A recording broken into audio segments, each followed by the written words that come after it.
welcome sa Panlasang Pinoy. Magluluto tayo ng grilled grouper steak in foil packets. Ito yung inihaw na lapu-lapu na binalot natin sa aluminum foil.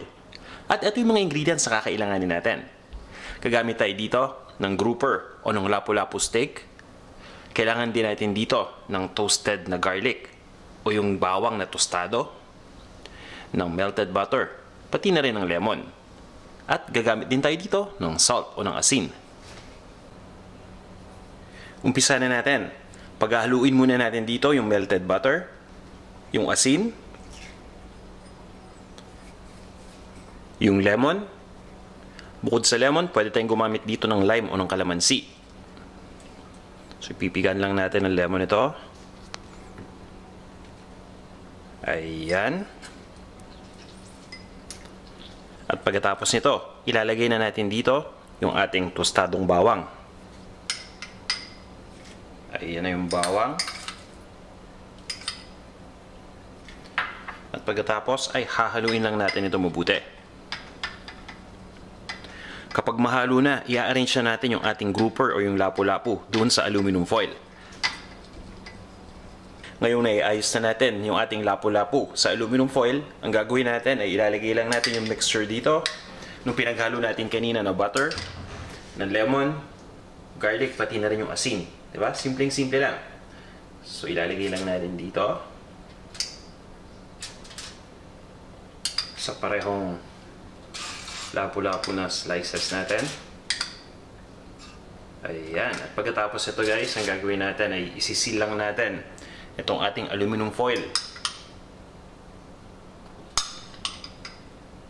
Ayan. So, sisimutin na natin yung sauce. Ayan.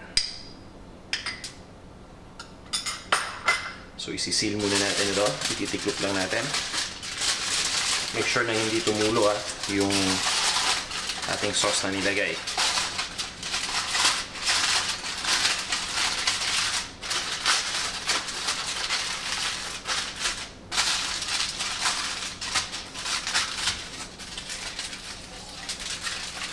So, simplihan lang natin yung pagtiklop.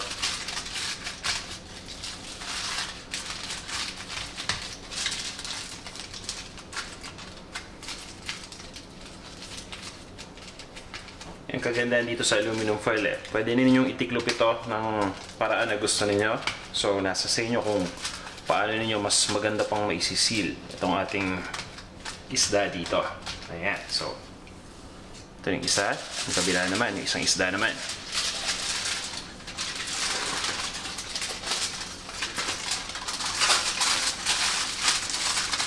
Itiklopin ko lang yung gilid at kabila. Ito yung itaas. Alright. At siguraduhin na natin na seal natin mabuti ito. Ayan guys.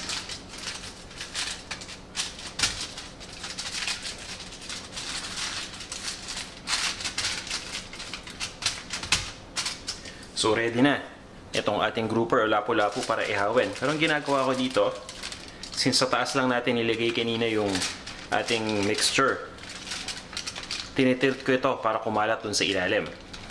Para nang sa ganon, yung taas at yung ibaba, malagyan ng butter, pati na rin yung lemon at yung garlic na mixture natin. Diba? Simpleng-simple lang gawin ito.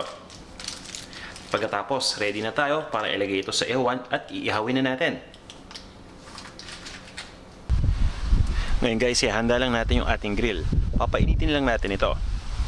At pagkatapos ay ilalagay na natin dito yung ating lapu-lapu, yung grouper na nabalot natin sa aluminum foil o dun sa kanyang aluminum packs o tinatawag ding aluminum pouches.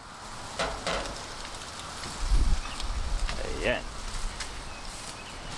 Yan guys, yung ginagawa natin, iniihaw natin. Pero ang totoo niyan, ini-steam lang natin dahil naka-enclose yung isda dun sa kanyang foil packs. Kaya nangyayari, na-steam talaga yung isda dito.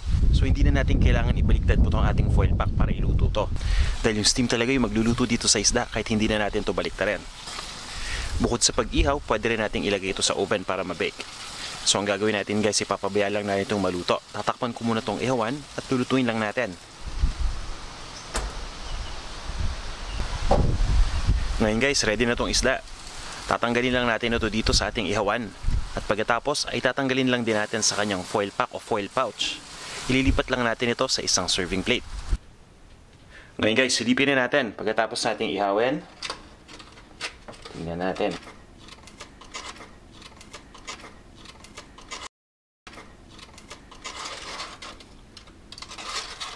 Ayan guys. Diba? Umuusok pa. Lutong-luto na to. Na-steam na isda dito. So ang gagawin natin ay ililipat lang natin ito sa isang serving plate at talagyan lang natin ng extra na tostadong bawang pa sa taas. At pagkatapos, iserve na natin to. Guys, para sa kumpletong recipe, bisita lang kayo sa panlasangpinoy.com. Ito na ang ating grilled grouper steak in foil packets.